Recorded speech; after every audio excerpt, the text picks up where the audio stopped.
October 15, 1941. The sky over Kharkov was red. Somewhere far off, beyond the dark line of the horizon, Moscow was burning. The news came like a shockwave through the factory walls: the Germans are near. Evacuation begins tonight. Inside factory number 183, the heart of the Soviet tank industry, men and women froze mid-shift. The machines, roaring only seconds ago, coughed and fell silent. For a moment it was quiet enough to hear the ticking of a clock above the main gate. Then came the orders, shouted over the metal echo of the emptying workshops. Stop all production. Dismantle every lathe, every press, every machine, everything that moves, everything that makes steel move. The voice belonged to Chief Engineer Mikhail Berikov, a man whose hands were black with oil and whose eyes hadn't closed in 2 days.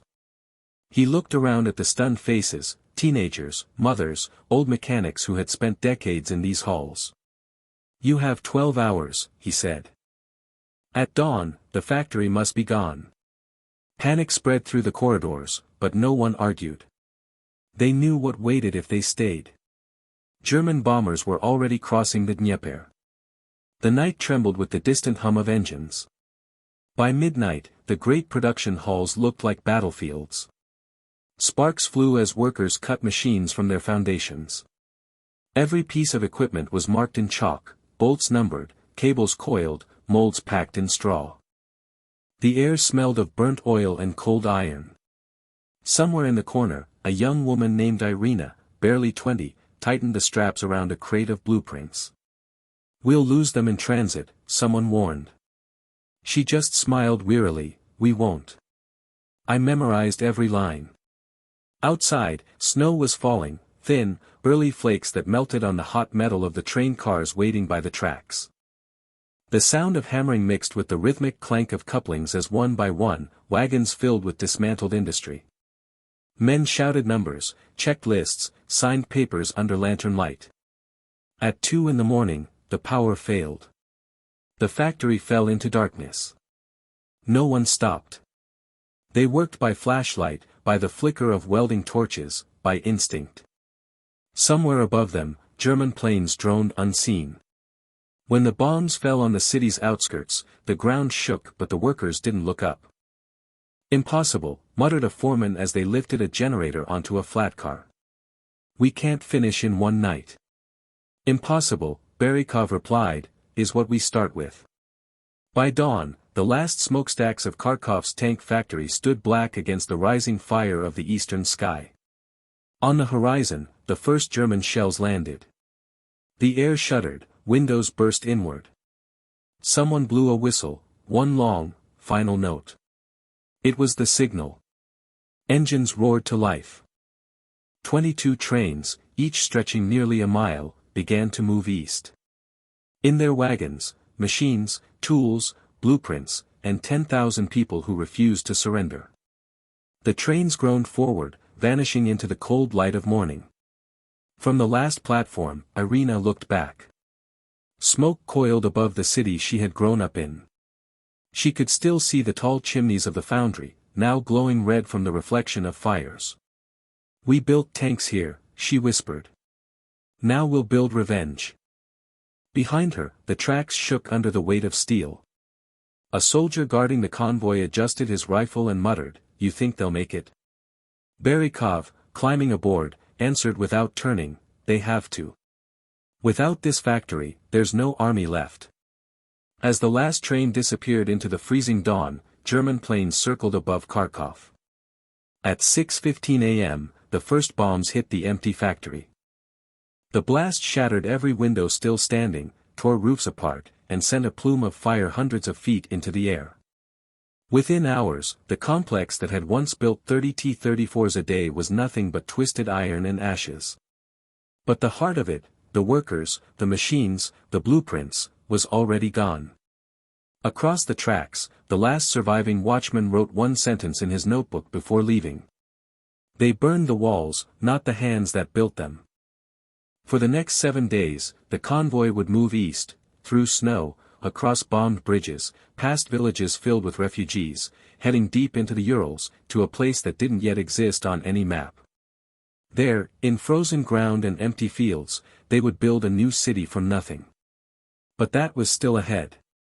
For now, only the rails spoke, metal against metal, echoing through the endless night as the trains carried away the hope of a nation.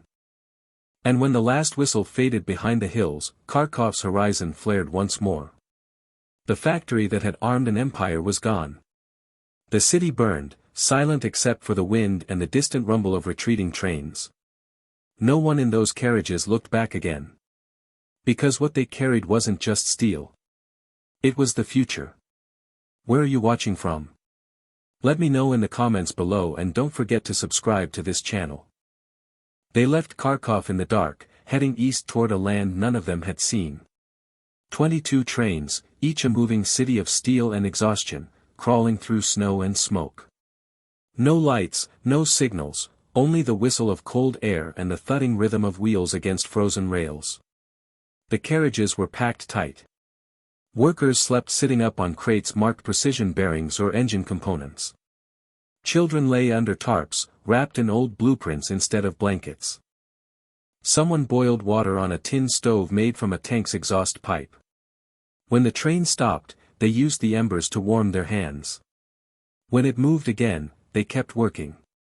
In one of the wagons, engineer Morozov sat with a notebook on his knees, tracing tank schematics by candlelight.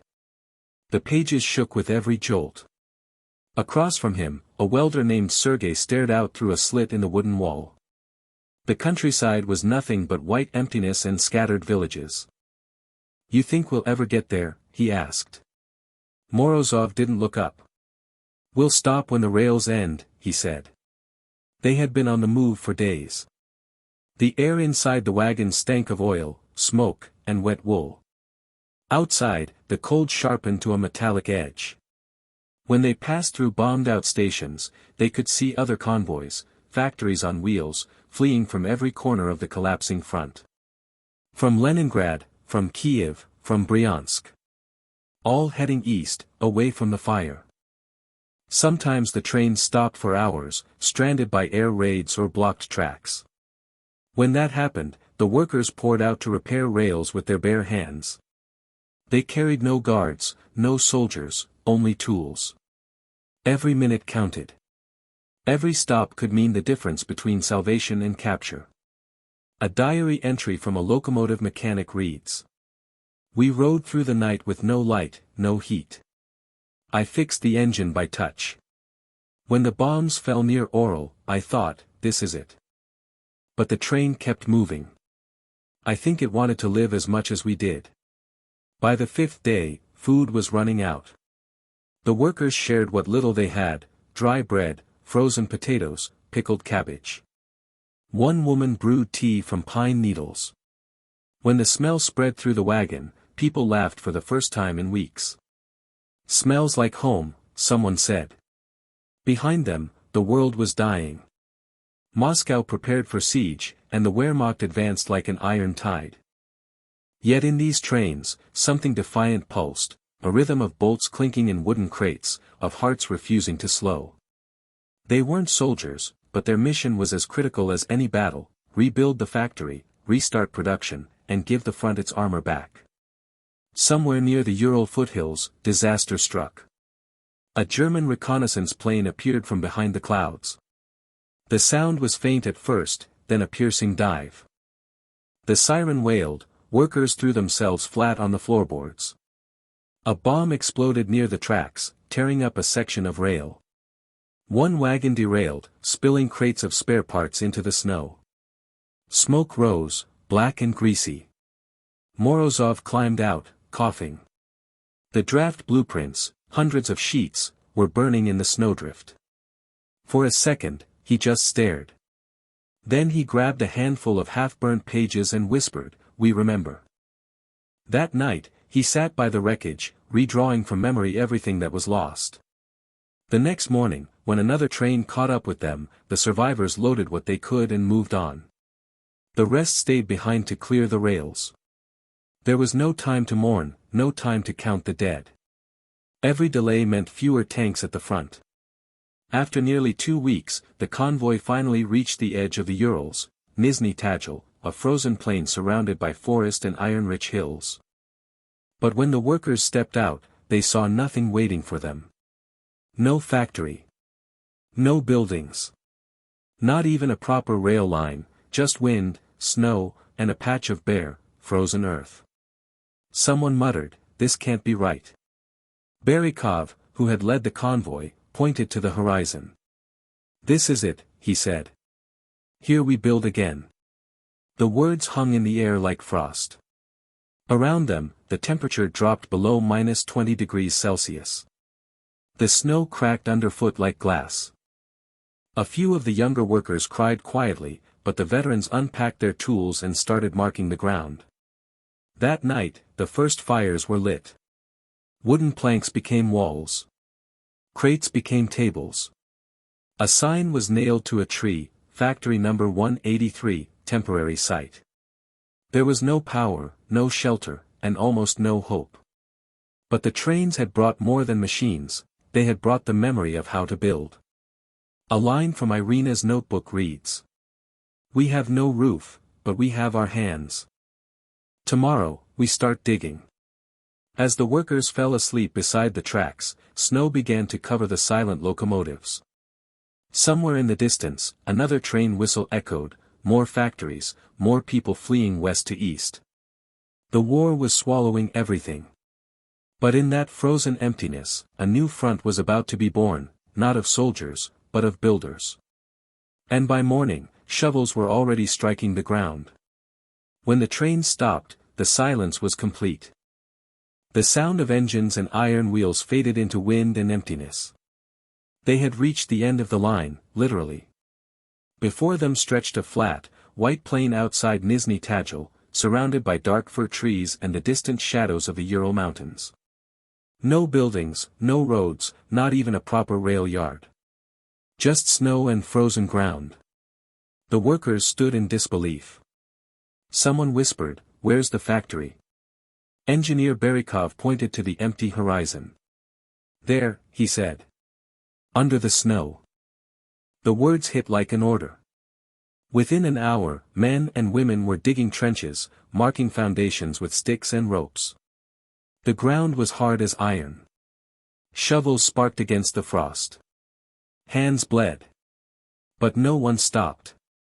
They built shelters first, holes in the ground lined with tarps, then crude wooden barracks roofed with metal sheets taken from train cars.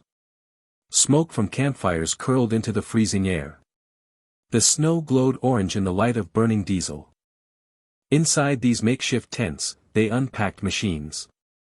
Lathes, presses, molds, each one numbered and wrapped like treasure. Crates became tables. A single generator hummed, feeding one flickering bulb. Under its light, Irina spread a bundle of half-burned blueprints. Her fingers were swollen from the cold, but she traced every line from memory. "This is all we have," she murmured. "It will be enough." At night, the wind howled through the camp. It tore down tarps, scattered papers, froze the oil in the barrels. Workers huddled in blankets, sleeping in shifts. When the diesel stoves went out, they burned wooden planks meant for construction. The smoke smelled of resin and desperation.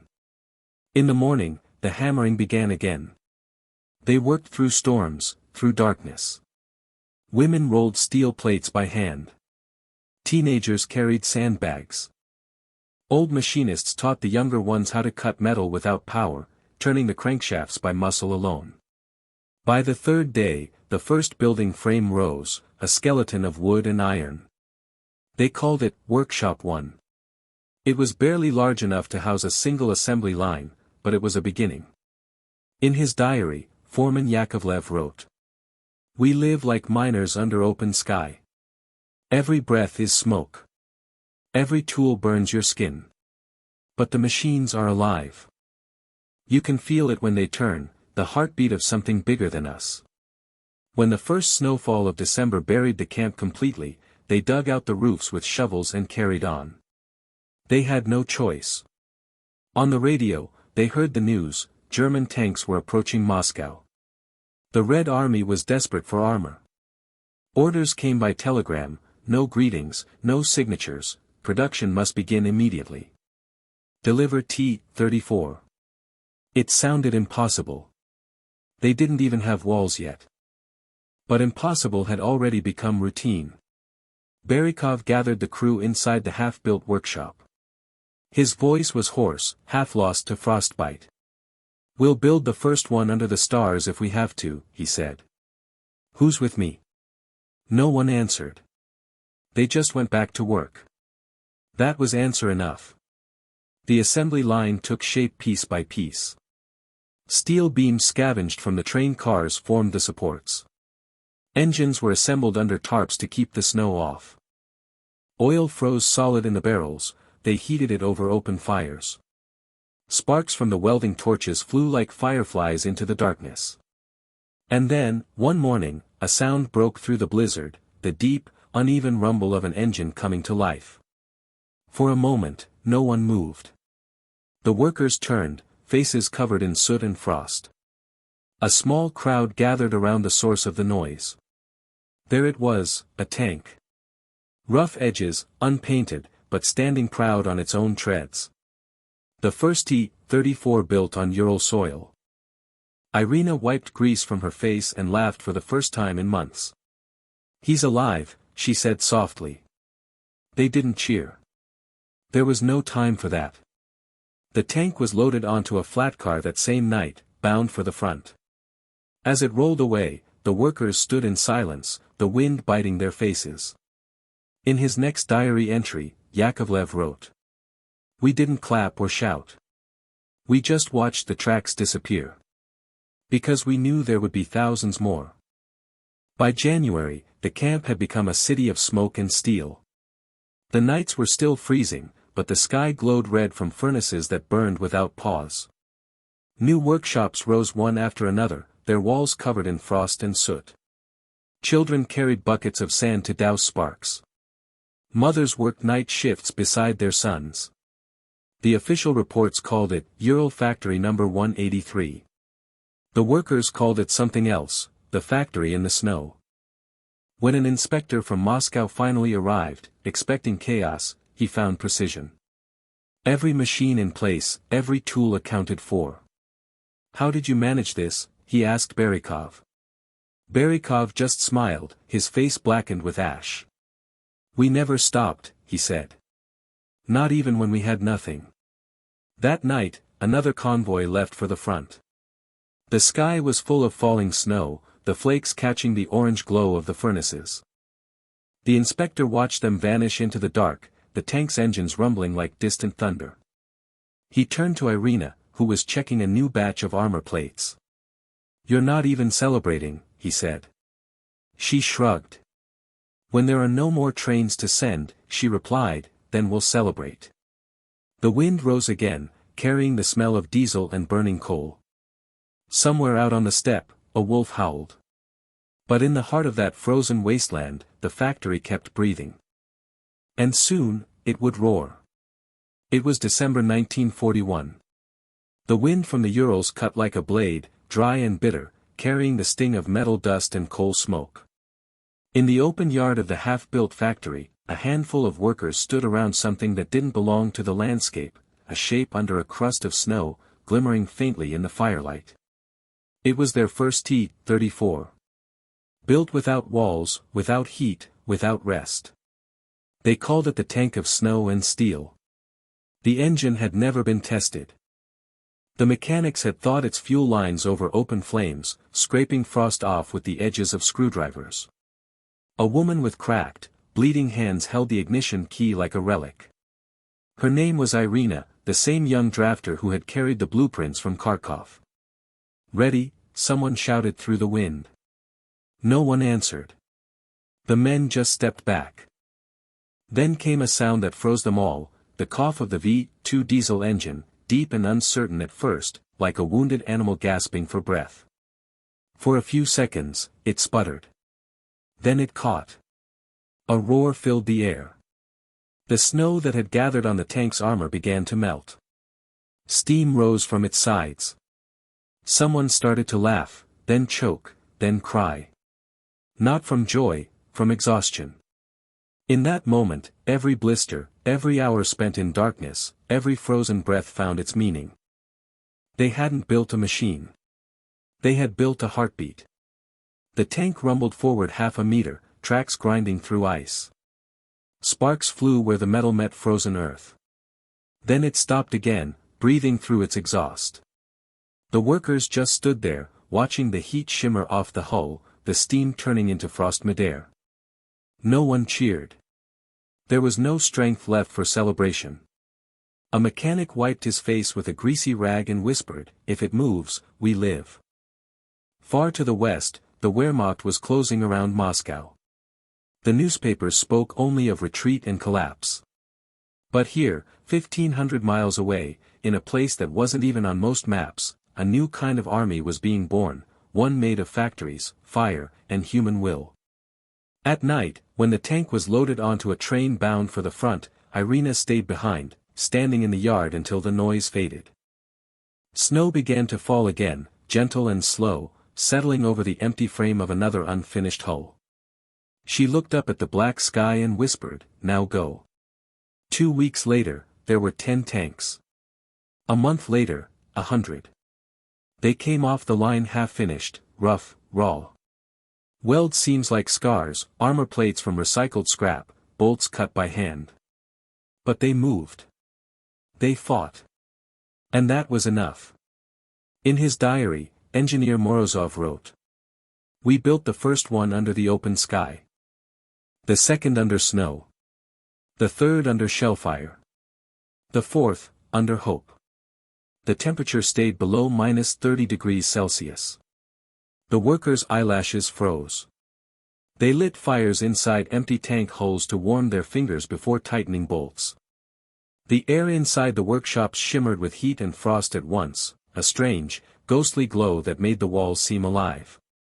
Someone painted on the side of the first tank to leave the yard, from Tagil to the front, with love. The phrase became a ritual. Each new machine carried its own inscription, each one a message from the invisible army of the Urals. The rhythm of the plant never stopped. Sparks flew through the air day and night. The pounding of presses echoed like artillery. When one machine broke, its parts were melted and reused to build another. Waste didn't exist. There was no such thing as spare. The first supply train took 3 days to reach Moscow. By then, the front had frozen solid, the German advance stalled in blizzards. Soldiers who climbed into those fresh, unpainted tanks didn't know the story of how they'd been made. They only knew that they ran, and that the steel didn't break. One of them, a young lieutenant near Klin, later wrote in a letter. "The paint hasn't even dried. The seat is still warm from the factory. I don't know who built this tank, but tell them, it works." Back in Tagil, the workers heard the same news on the radio. The Germans had stopped. The Red Army was counterattacking. Somewhere out there, their tanks were part of it. The next day, production doubled. There was no announcement, no meeting, just an unspoken decision. The lines moved faster, the furnaces burned hotter. The cold still bit through every coat, the diesel smoke still stung the eyes, but the faces had changed. The fear that had haunted them through evacuation was gone. Now, there was something else, purpose. When a war correspondent arrived in January 1942, he found the factory roaring under a storm. Sparks leapt from the open sheds, lighting up the snow like fireflies. "Where are your engineers?" he asked. A foreman, his beard coated in frost, nodded toward the welding torches. "All of them," he said. "Every one." The correspondent described it later. It was not a factory. It was a volcano. And every eruption was a tank. The tank of snow and steel became a legend before anyone realized it. Moscow held. The German advance broke. And from the frozen depths of the Urals, a new tide of armor began to flow west, quiet, relentless, unstoppable. No one in Tagil celebrated that winter. They just kept building. Because for them, the sound of that first engine still echoed in their ears, louder than any victory. And they knew, the war had only just begun. No one in Tajul asked how long a shift lasted anymore. Time had dissolved into rhythm, the clang of hammers, the hiss of welding torches, the endless rumble of conveyor chains. Some worked 12 hours, some 20. No one counted. They measured days in tanks, not hours. The factory never slept. At night, the yard glowed red from the furnaces, the snow outside turning the color of blood. Inside, faces moved through the smoke like ghosts, women, boys, old men. Every hand had a task. One tightened bolts. Another stirred soup inside an empty turret. Another wiped oil from a gearbox with the sleeve of a winter coat. They lived there, among the machines. Bunks were made from crates. Steam from the boilers condensed on the ceilings, dripping like rain. When the shift ended, workers slept where they stood. A new whistle would blow, and they'd wake without opening their eyes, walking back to the line as if pulled by instinct. The air smelled of oil and iron. It never went away.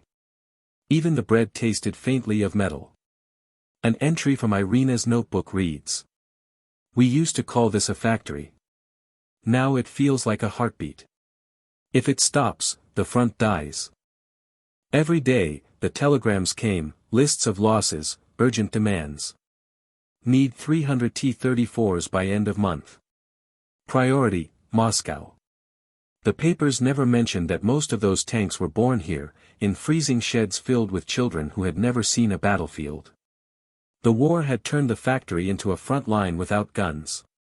"We are soldiers," said one of the old machinists, just without uniforms. His words became a motto, whispered over every shift change. Outside, the world narrowed to snow and smoke. The town that grew around the plant, rows of wooden huts, frozen pipes, soot-stained windows, breathed in rhythm with the factory itself. At night, the ground trembled from the hammering of presses. Mothers woke their children to feed them, then sent them back to sleep under the echoing thunder of steel.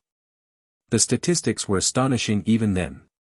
By early 1942, the Tajul plant was producing more than 1,000 tanks a month, half of all Soviet armor. 60% of the workforce were women and teenagers. Some were as young as 14. They learned fast. Mistakes meant explosions, burns, sometimes death. But no one quit. There was nowhere to go, and too much to lose. "Do you hear that?" Irina asked one night, pausing beside a press that shook the floor. Morozov listened. The rhythm was steady, heavy. "That's the sound of life," she said. When supplies ran out, they made replacements from whatever they could find, melted rail spikes for bolts, car parts for bearings.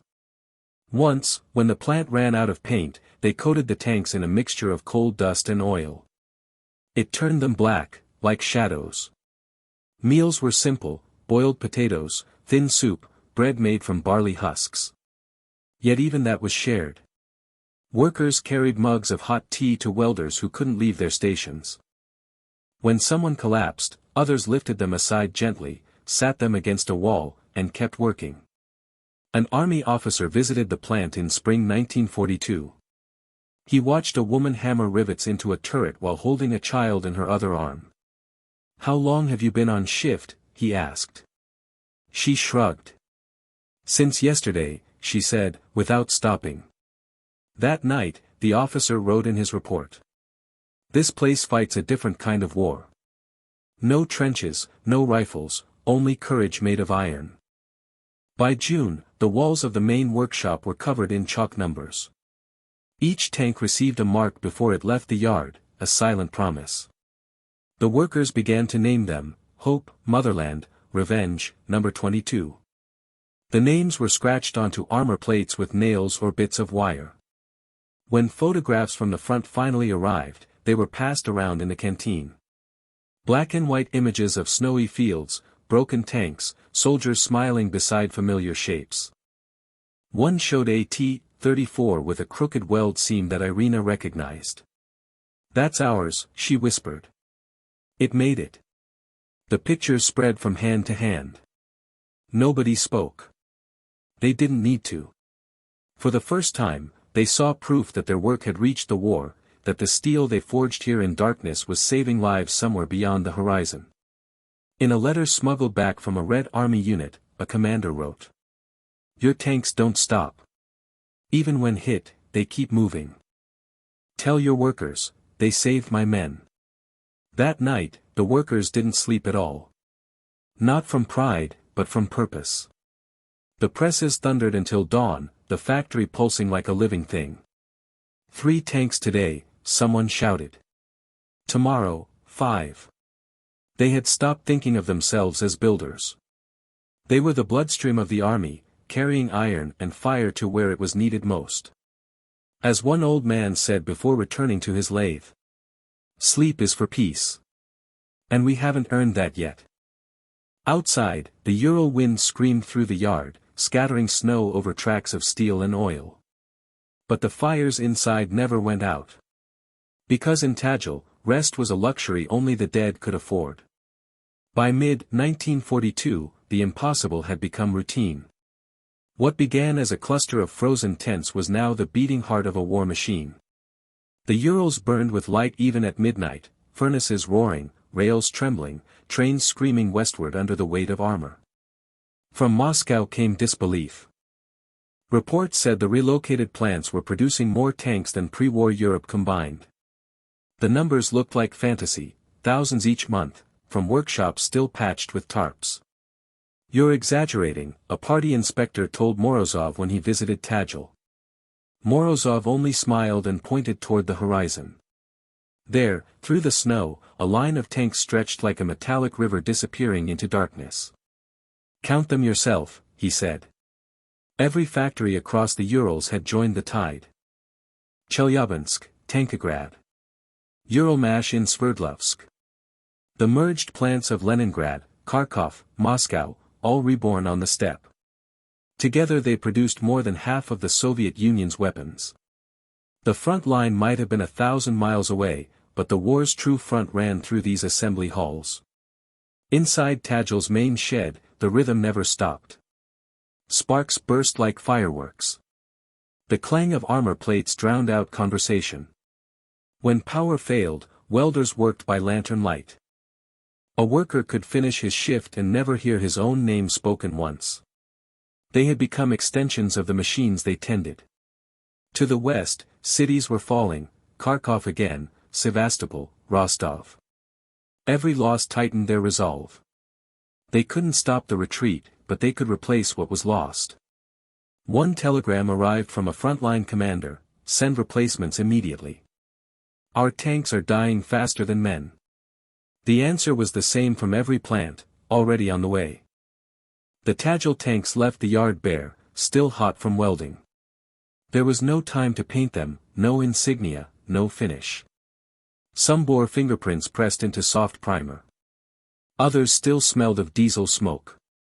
They were rushed straight onto flat cars and sent toward Stalingrad, toward Kursk, toward the places where the war would turn again. At the loading platforms, workers watched each train depart. The sound of the engines faded into the wind. They didn't wave. They simply stood still, listening. It was as if part of themselves was leaving with every wagon. "Each one is a soldier," Irina said quietly. "And we built an army." By autumn, the numbers were staggering. 15,000 T-34s had rolled out of Tagil alone. Entire battalions now bore the same handwriting, notes scratched into the steel: "For Moscow, for Mother, for those who fell." In the offices, engineers worked on the next model: wider tracks, stronger armor, faster gun rotation. They sketched revisions in the margins of blueprints smeared with oil.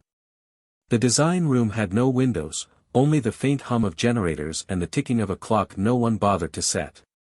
When word came that the Germans were pulling back from Stalingrad, the factory didn't celebrate. They increased production again. "The more we win," Morozov said, "the more we owe the ones who didn't." It wasn't heroism that kept them moving, it was necessity. Every worker understood that their machines were the only wall between survival and extinction. One welder, his face hidden behind a soot-covered mask, muttered, "If I stop, someone dies." And so no one stopped. By now, the factory had become something beyond human scale. The earth shook day and night. The air vibrated with noise, smoke, and rhythm. The people were smaller, thinner, quieter, but their creation had become vast, powerful, almost alive. Foreign observers began to hear rumors. American attaches wrote home in disbelief, they build tanks in open fields. They fight the cold as if it were an enemy. Yet they deliver numbers our plants can't match. Some called it industrial miracle. Others, sacrifice. Morozov simply said, it's war. When the first snow of 1943 fell, the tracks of hundreds of tanks scarred the ground outside Tagil, stretching westward like veins of steel. The workers stood at the gates, breath steaming in the cold, faces blackened with soot. Behind them, the furnaces burned brighter than ever. This was no longer a factory. It was a weapon, one forged from exhaustion, stubbornness, and belief. And now, that weapon was ready to strike back. By 1943 the snow around Tagil no longer stayed white. Soot drifted from the furnaces and settled over the town like a second winter. The factory's pulse set the hours, sirens at dawn, whistles at dusk, the long, iron breath that never paused between. When the front finally began to move west, the people in Tagil didn't march with it. They stayed where they had always stood, beside presses, forges, and rails that led away into the night. An American military attaché arrived that spring, his coat still smelling of coal smoke from the train.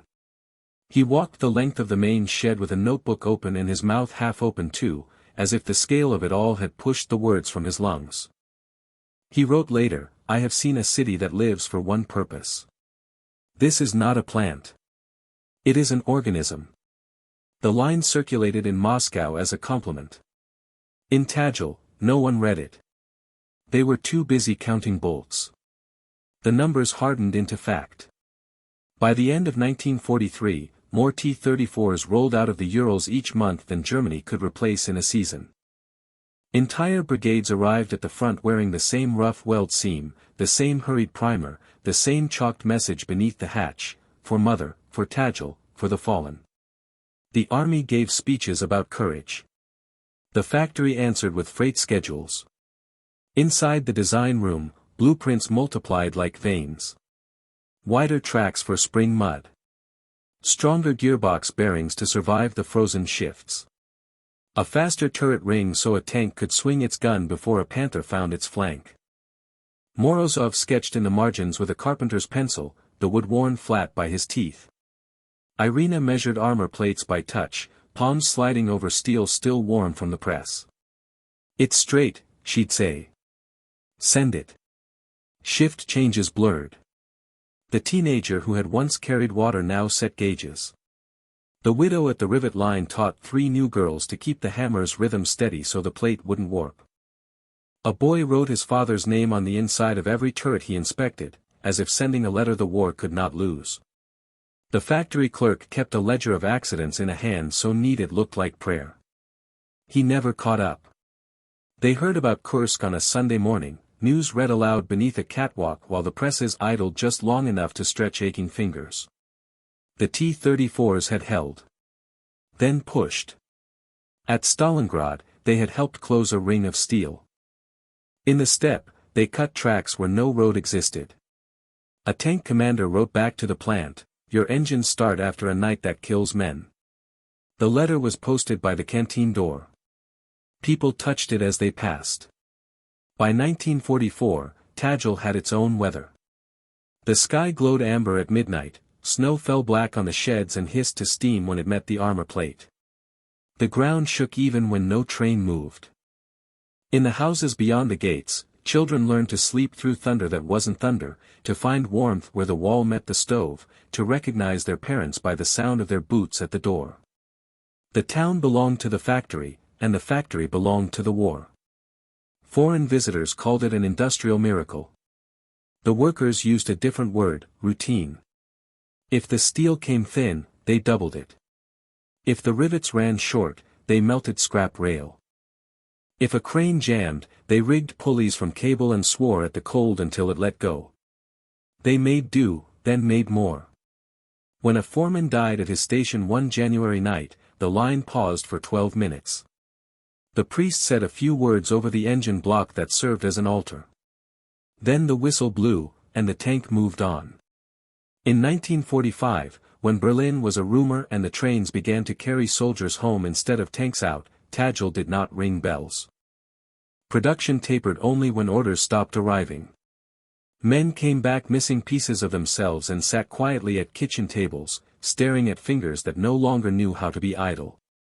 Irina folded her measuring tape and put it in a drawer she never opened again. Morozov pushed his last blueprint into a metal tube and wrote one word on it, enough, as if the war could be filed and shelved. The official histories would later list the totals, more than 50,000 T-34s by war's end, the majority from the Urals, the single largest output of armored strength the world had yet seen. They would note the strategy, the logistics, the economics of victory. But the ledgers could not capture what the factory had spent, years measured in shifts, youth spent like fuel, names lost to the rhythm of the presses. The front moved because Tajul refused to stop. When peace finally settled, a thin, uncertain quiet, the town discovered that silence was a sound you had to relearn. The furnaces cooled, and the first true snow in years fell clean. People stepped outside and listened to nothing. It felt wrong, then tender, then sacred. A memorial went up beside the gate. Not a statue of a general, not a banner of triumph, just a simple plate of steel set on a concrete block, rough edges still visible, weld seemed crooked as a scar. Under it, a line was cut with a shaky hand, here they made time for the front. On the first Sunday of every May, old men stand by that plate in their oil-stained coats, and young workers carry flowers across palms still nicked by steel. No bands play. The wind from the Urals blows hard and clean, and the factory behind them breathes more softly than it once did. They do not speak long. There isn't much to add. Because the truth is simple and hard, the war was won far from the parades, won by hands that worked until metal obeyed, by people who learned to forge hope into shape and send it west on rails. And history, if it is honest, will remember that the heart of victory was not a battlefield at all, but a furnace that refused to go out.